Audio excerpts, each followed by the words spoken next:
Hello everyone, welcome to my YouTube channel bright future में आपका स्वागत है। आपको हमारे चैनल पे मोस्टली शिक्षा, मनोविज्ञान यानी कि साइकोलॉजी से रिलेटेड, सीडीपी से रिलेटेड वीडियोस मिलेंगी। इसमें पेडागोजी, लैंग्वेज, इन सब से रिलेटेड आपको वीडियोस मिलेगी। तो आज हम स्टार्ट करते हैं।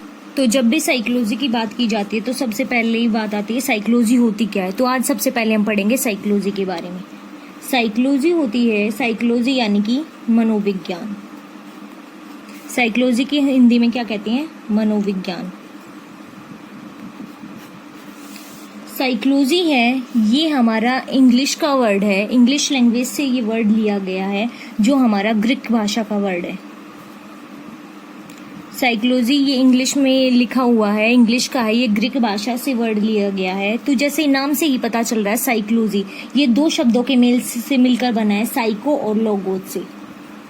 साइको प्लस लोगोस, ये इन दोनों शब्दों के मेल से मिलकर साइकोलॉजी बना है, जिसे हम मनोविज्ञान कहते हैं। साइको की जब बात की जाए, साइको क्या होती है? यानी साइको यानी कि आत्मा, लोगोस यानी कि अध्ययन करना, विवेचना करना, उसके बारे में जानना, विचार करना। ठीक है, ये हो गया हमारा वर्ड के अकॉर्डिंग इसका मीनिंग। जब हम बात करें कि साइकोलॉजी का अर्थ क्या होता है, मनोविज्ञान का मीनिंग क्या है, अर्थ क्या है, तो क्या हो गया हमारा आत्मा का अध्ययन करना। ठीक है, लेकिन जो हमारा साइकोलॉजी है, इसका मीनिंग है, ये हमारा स्टेजेस बेस पे दिया गया है। इसको चार अवस्थाओं में, इसकी चार अवस्थाएं दी गई हैं, चार स्टेज दी गई, जिसके अकॉर्डिंग इसका मीनिंग दिया गया है। सबसे पहले बोला गया इसे आत्मा का अध्ययन। आत्मा का अध्ययन करना, आत्मा के बारे में जानना, उसके बारे में विचार करना। सबसे पहले जब जो हमारे मनोवैज्ञानिक थे, प्लेटो और अरस्तु थे, उन सब ने मिलकर बोला था कि जो साइकोलॉजी है वो हमारा आत्मा का अध्ययन है, सबसे फर्स्ट स्टेज में। लेकिन फिर उन्होंने इसमें कुछ कमियां नजर आई, इसके पक्ष विपक्ष की बातें की गई। लेकिन फिर दूसरी जब अवस्था की बात की गई तो ये हमें किसने दी? प्लेटो और अरस्तु ने। ये कहते हैं कि आत्मा का अध्ययन ही साइकोलॉजी है। जब हम किसी की आत्मा के बारे में जान लेते हैं, सेल्फ स्टडी कर लेते हैं, तो हमारा क्या हो जाता है? साइकोलॉजी हम प्राप्त कर लेते हैं, मनोविज्ञान के बारे में जान लेते हैं। सबसे पहले बोला गया कि जो साइकोलॉजी है वो आत्मा का अध्ययन है। लेकिन दूसरी अवस्था में बोला गया कि मन का अध्ययन करना, मन के बारे में जानना ही हमारा साइकोलॉजी है, मनोविज्ञान है, मन का अध्ययन करना। ठीक है, फर्स्ट स्टेज में बताया आत्मा का अध्ययन करना, दूसरी स्टेज में बताया मन का अध्ययन करना। इसमें फिर जो मन का अध्ययन है, ये हमारे 17-18 सेंचुरी के जो फिलोसफर्स थे उन्होंने बोला था, जिसमें मेन हमारे आता है लिवनीज हो गए, हॉब्स हो गए, कांट हो गए। तो हम इसमें किसी का भी नाम लिख सकते हैं, कांट हो गया, ह्यूम हो गया। तो इन सब ने मिलकर बोला था कि जो हमारी मनोविज्ञान है उसका अर्थ है मन का अध्ययन करना, मन का विज्ञान, जिसमें हम मन के बारे में जाने, उसका अध्ययन करें। ठीक है, तो इसमें फिर हम जैसे ही आगे बढ़े, फर्स्ट स्टेज में आत्मा का अध्ययन होगा, सेकंड स्टेज में मन का अध्ययन होगा। जैसे ही हम आगे बढ़े तो 1870 सेंचुरी में, 1870 थर्ड फोर्थ अभी बताऊंगी मैं, लेकिन उससे पहले आपको एक मेन बात बता रही हूँ मैं। 1870 सेंचुरी में जो हमारे मनोविज्ञान था, उस टाइम पे जो दर्शन शास्त्र था यानी फिलोसफी थी, वो इसकी एक ब्रांच बन गई थी। किसकी? साइकोलॉजी की हमारी। तो इसके अंदर इसको, मन को एक बहुत बड़ा अध्ययन माना जाता था, इसका विषय माना जाता था मन का। ठीक है, तो जैसे ही हम थर्ड स्टेज की बात करेंगे, जैसे ही थर्ड स्टेज पे आए तो उन्होंने 1 और 2 स्टेज है जो हमारी, इसके बारे में आलोचना करनी शुरू कर दी। उन्होंने बोला कि मन और आत्मा जो है ये हमारी एब्स्ट्रैक्ट वस्तुएं होती हैं, यानी कि अमूर्त वस्तुएं होती है, जिन्हें हम देख सुन नहीं सकते। तो ये हमारा वैज्ञानिक अध्ययन कैसे संभव हो सकता है, उसके बारे में हम कैसे जान सकते हैं? आत्मा और मन हो गई, ये हमारे दोनों एब्स्ट्रैक्ट हैं, इन्हें हम देख भी नहीं सकते, सुन भी नहीं सकते, इन्हें ओनली फील किया जा सकता है। जो हमारे इमोशंस होते हैं उनको फील किया जा सकता है। तो इसे हम वैज्ञानिक अध्ययन कैसे मान सकते हैं? उन्होंने ये बोला। तो उन्होंने थर्ड स्टेज कौन सी दी? उन्होंने दी चेतना। चेतना का अध्ययन करना, यानी कि चेतना का विज्ञान, चेतना के बारे में, यानी कॉन्शियसनेस। चेतना होती है हमारी कॉन्शियसनेस, यानी कि हमारी समझ हो गई, हमारी जो जागरूकता है, अपनी समझ के आधार पर हम जो भी विचार करते हैं, अध्ययन करते हैं, हमारी समझने की जो शक्ति होती है। आप समझने के लिए इसे लिख सकते हैं, समझने की शक्ति। ठीक है, तो ये हो गई हमारी थर्ड स्टेज, यानी कि साइकोलॉजी की जो डेफिनेशन बनेगी वो हमारी सारी स्टेजेस को साथ में लेकर चलेगी। हमारी टोटल 4 स्टेज है इसके अंदर। तो थर्ड थी हमारी चेतना का अध्ययन करना। फोर्थ स्टेज में बोला गया हमारी कि जो हमारी साइकोलॉजी है, मनोविज्ञान है, वो व्यवहार का अध्ययन करना है, व्यवहार के बारे में जानना ही हमारा साइकोलॉजी है। तो ये हमारी 4 स्टेजेज हुई, इन सब से मिलकर फिर हमारी साइकोलॉजी की डेफिनेशन बनेगी। इससे रिलेटेड एक बात और बता रही हूँ आपको, 1879 में विलियम वुड नाम का एक हमारा वैज्ञानिक था, विल्हेम वुड नाम का वैज्ञानिक था, जो उसने अपना जर्मनी में लिप्जिंग विश्वविद्यालय में अपनी एक प्रयोगशाला खोली थी, जिसमें सबसे पहली प्रयोगशाला थी इसकी। मैं मेन पॉइंट्स लिख रही हूँ, आप जिससे समझ जाएं। 1879 में विल्हेम वुड ने जर्मनी में प्रयोगशाला खोली थी, स्थापित की थी, ठीक है। और इसमें फिर बताया गया है जो हमारी मानसिक क्रियाएं होती है वो चेतना अनुभूतियों से रिलेटेड होती है, जिससे हमारी जो डेफिनेशन है वो इसमें हेल्पफुल रहेगी हमारी, ठीक है। जो व्यवहारवाद है, जो यहाँ पे 4th स्टेज दी गई है, मेन हमारी 4th स्टेज है, क्योंकि लास्ट में इसी को प्रेफरेंस में ली है कि साइकोलॉजी है वो व्यवहार का अध्ययन, ये हमारी दी थी जेबी वॉटसन ने। व्यवहारवाद का अध्ययन जेबी वॉटसन मेन है यहाँ पे, जेबी वॉटसन, ठीक है। तो इसमें अब देख लेते हैं हम इसकी जो व्यवहारवाद का अध्ययन है, इसमें हमारे 3 पक्ष होते हैं। जब भी हम व्यवहार के अध्ययन की बात करेंगे, इसमें हम इसके 3 पक्षों के बारे में जानेंगे। सबसे पहले व्हाट, व्हाई और हाउ। व्हाट यानी कि क्या, क्यों और कैसे। हम किसी के भी व्यवहार की जब जानेंगे, उसका अध्ययन करेंगे, तो उसके 3 पक्षों के बारे में जानेंगे, क्या हो रहा है, क्यों हो रहा है और कैसे हो रहा है। ये हमारे जो व्यवहारवाद होता है, ये होता है हमारा वस्तुपरक विज्ञान होता है, ऑब्जेक्टिव साइंस होती है। वस्तुपरक विज्ञान, ऑब्जेक्टिव बेस पे हमारा ये कार्य किया जाता है, ठीक है। ऑब्जेक्टिव साइंस होती है, इसमें हम अपनी अनुभूतियों के, व्यवहार का अध्ययन अपनी अनुभूतियों के आधार पर करते हैं, यानी कि जो हमारी फील होती है, इसमें हम अपनी फीलिंग्स को ध्यान में रखकर उसका व्यवहार करते हैं, व्यवहार का अध्ययन करते हैं। सामने वाले के जानते हैं वो ऐसा क्यों है, क्या है उसके अंदर मेन खूबियां, उसके इमोशंस क्या है, वो सब देख के हम उसका अध्ययन करते हैं। तो इससे अब हम यहाँ पे परिभाषा बना सकते हैं। यहाँ पे हमारी परिभाषा बन जाएगी मनोविज्ञान की, कि मनोविज्ञान की डेफिनेशन क्या है। तो सबसे पहले अगर हम जाने तो मनोविज्ञान ने अपनी आत्मा को त्यागा था, उसके बाद क्या हुआ, फिर मन का, सबसे ये देखो शुरुआत से देखो, आत्मा का त्याग हुआ, फिर मन का त्याग हुआ, उसके बाद अपनी चेतना का त्याग किया, और अब क्या बन गया, वो व्यवहार का अध्ययन हो गया, व्यवहार को स्वीकार किया गया। ये डेफिनेशन हमें दी थी वुडवर्थ ने, व्यवहारवादी थे वुडवर्थ। उन्होंने बोला, आप इसे लिख सकते हो अपनी लैंग्वेज में, आत्मा का अध्ययन का त्याग हुआ, फिर मन के अध्ययन का त्याग हुआ, चेतना के अध्ययन का त्याग हुआ, और लास्ट में व्यवहार के अध्ययन को स्वीकृति प्राप्त हुई। यही हमारी मनोविज्ञान की डेफिनेशन है। यानी कि आज के युग में अगर अभी की बात की जाए, इसमें हमारे व्यवहार को मेन प्रेफरेंस मिली है, व्यवहार का अध्ययन ही हमारी साइकोलॉजी है। तो इसमें हमने डेफिनेशन की बात की, तो हम आगे देख लेते हैं अपना। तो इसमें अब बात कर रही हैं हम जो डेफिनेशन है हमारी, मेनली मैं एक आपके लिए इजी लिख रही हूँ जो आपको समझने में आसानी हो। मनोविज्ञान है वो हमारा व्यवहार तथा मानसिक प्रक्रियाओं का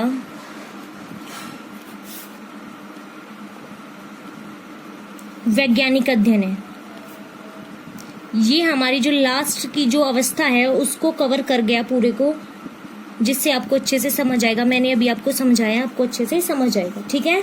तो ये हमारी डेफिनेशन होगी। उसके बाद है, अब अगर हम बात करें पूरे मनोविज्ञान को लेकर, तो मनोविज्ञान कैसा विषय है जो मानव के व्यवहार के बारे में, उसकी मानसिक प्रक्रियाओं के बारे में बात करें, जो मेंटली जो अपनी वो कार्य के लिए एक्टिविटीज कर रहा है, उन सब के से रिलेटेड बात करें, ठीक है। ये हो गया हमारी मनोविज्ञान क्या होता है, उसका मीनिंग और डेफिनेशन। उसके बाद बात करते हैं हम उसके मेजर गोल्स क्या क्या होते हैं, उसके लक्ष्य क्या क्या होते हैं। किसके लक्ष्य की बात की जा रही है यहाँ पे, साइकोलॉजी के, मनोविज्ञान के लक्ष्य की बात की जा रही है।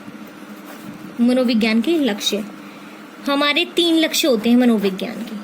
सबसे पहले होता है वर्णन करना, वर्णन तथा मापन। दूसरा होता है हमारा पूर्वानुमान तथा नियंत्रण। थर्ड होता है हमारा व्याख्या तथा स्पष्टीकरण। मनोविज्ञान का लक्ष्य होता है कि जब भी हम किसी के बारे में जानते हैं तो उसका प्रथम लक्ष्य है हमारा क्या है, वर्णन तथा मापन।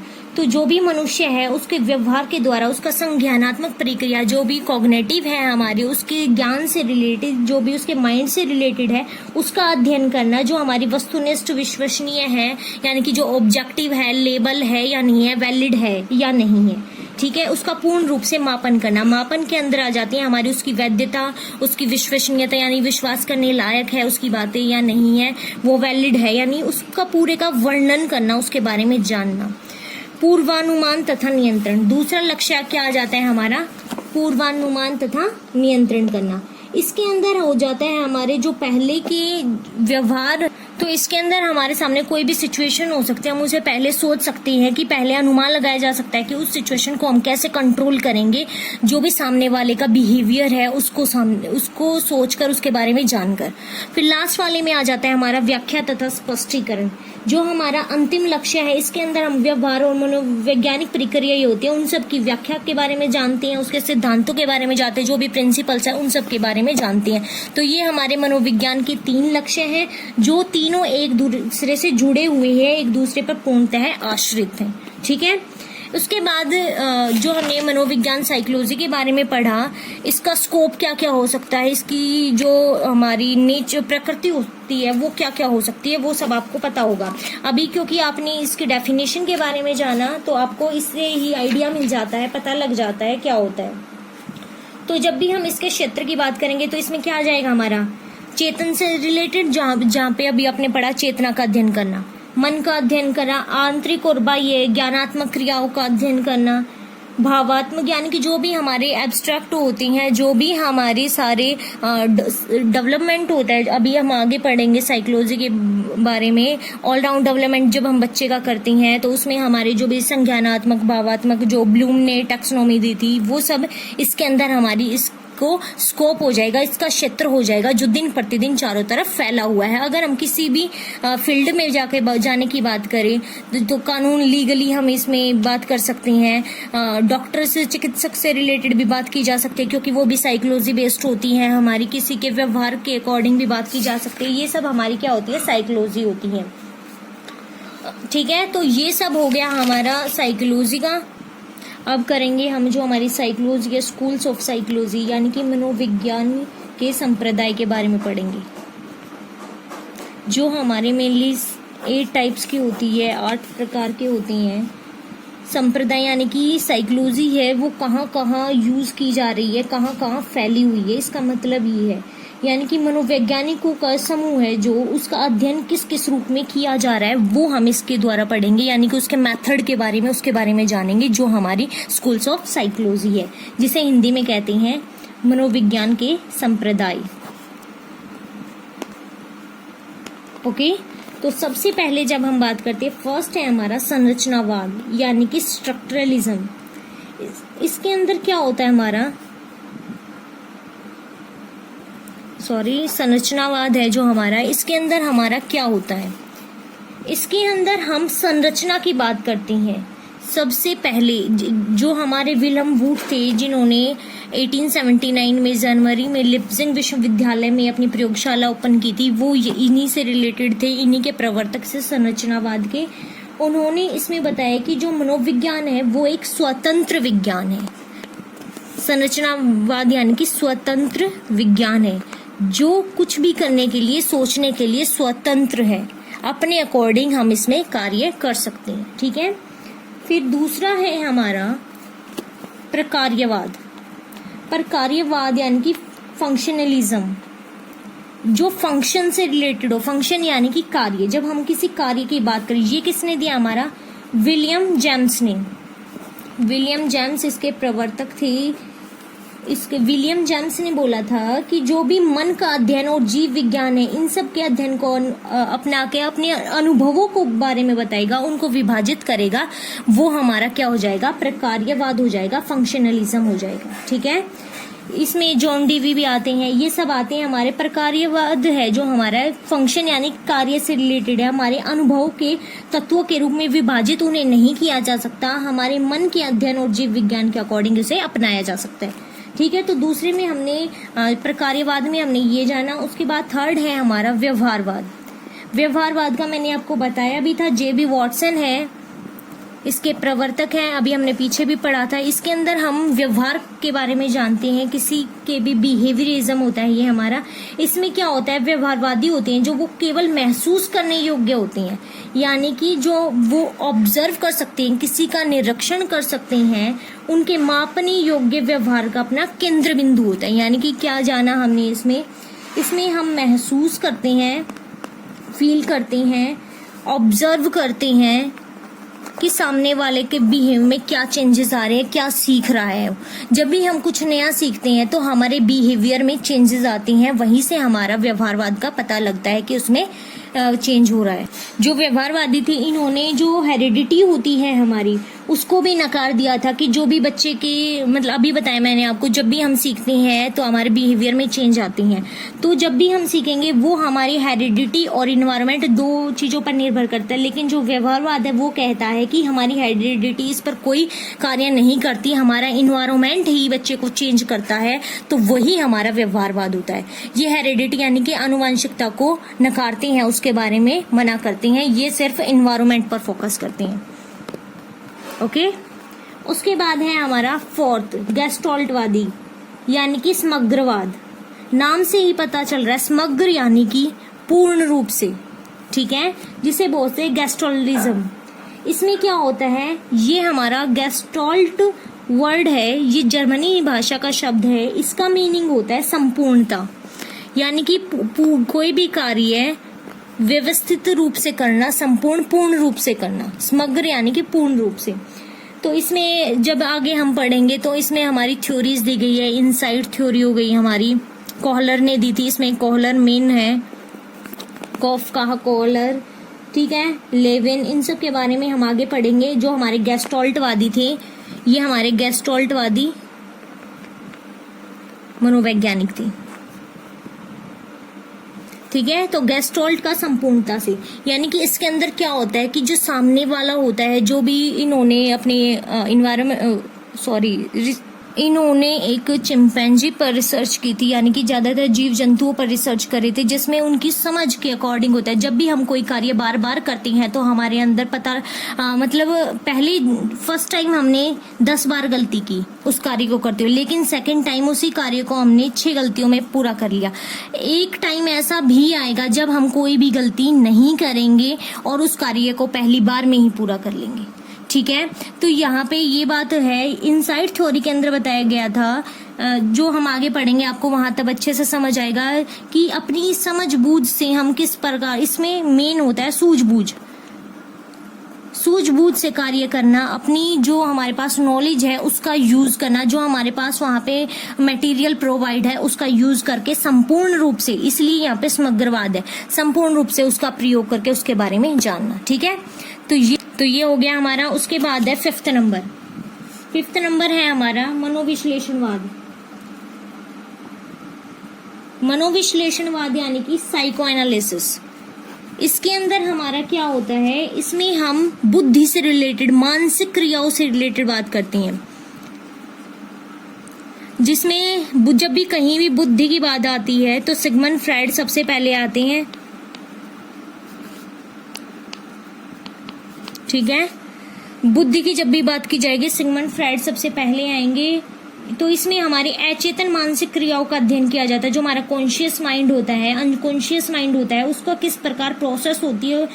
मेनली इसमें बात मानसिक की होती है, जो हमारे दिमाग से रिलेटेड, मन से रिलेटेड, मेंटली होती है जो, तो उसके हम विश्लेषण करते हैं उसके बारे में जानकर। तो वो हो गया हमारा मनोविश्लेषणवाद का सिद्धांत, उसके बारे में जानना। ठीक है, नेक्स्ट है हमारा मानवतावाद यानी कि ह्यूमनिज्म। इसके अंदर क्या होता है, जब मनुष्य की अपनी खुद की आवश्यकताओं की बात की जाती है। मैस्लो का नाम आपने सुना होगा, मैस्लो की थ्योरी में पढ़ेंगे आगे हम, जब आपको अच्छे से समझ आएगा। अब्राहम मैस्लो थे, उन्होंने अपनी थ्योरी में 5 सिद्धांत दिए थे किस प्रकार जब हम अपनी खुद की सुरक्षा कर लेंगे, खुद के बारे में जान लेंगे तो आगे बढ़ेंगे, आत्मनिर्भर बनेंगे, लास्ट में सेटिस्फाइड हो जाएंगे वो, यानी कि अपनी आवश्यकताओं से रिलेटेड अपनी सुरक्षा के सबसे पहले आवश्यकता हो जाएगी, जो हमारी आवश्यकता नीड है उनको पूरा करना, फिर हमारी सुरक्षा किस प्रकार हो, फिर हम अपनी जो आत्मनिर्भरता है वो किस पर करेंगे, सेटिस्फाइड होंगे या नहीं, आगे बढ़ेंगे, आत्मसम्मान की भावना, वो सारे सिद्धांत मैस्लो की थ्योरी में, तभी मानवतावाद को हम प्राप्त कर पाएंगे। ठीक है, तो ये हो गया हमारा मैस्लो की थ्योरी, मानवतावाद। उसके बाद है संज्ञानवाद, कॉग्निटिज्म, यानी कि जो हमारे माइंड से रिलेटेड होता है, कॉग्निटिव से रिलेटेड होता है, ज्ञान से रिलेटेड होता है। ठीक है, जो हमारे जीन पियाजे इसमें सबसे पहले नंबर पे आते हैं। संज्ञानवाद हमारा किसने दिया था, पियाजे जी ने दिया था। तो पियाजे हैं वो, इन्होंने क्या बताया था कि जो हमारा वातावरण के अनुकूल बच्चा है वो अपनी योग्यताओं पर जोर देता है तब सीखता है, यानी कि जो भी हमारा वातावरण है उसी के अनुकूल हमारे अंदर जो हमारा माइंड है वो काम करता है, हमारी योग्यताओं के आधार पर हम उसका अध्ययन करते हैं तभी हम सीखते हैं। ठीक है, उसके बाद लास्ट है हमारा हार्मिक की थ्योरी, हार्मिक मनोविज्ञान। हार्मिक मनोविज्ञान हमारे दिया था मैकडूगल ने, जिसमें हम अपनी खुद की हार्मिक जो सिद्धांत है ये हमें दिया था मैकडूगल ने। इसके अंदर इन्होंने बताया था कि जो भी है वो हमारे व्यवहार के अध्ययन पर बल डालता है।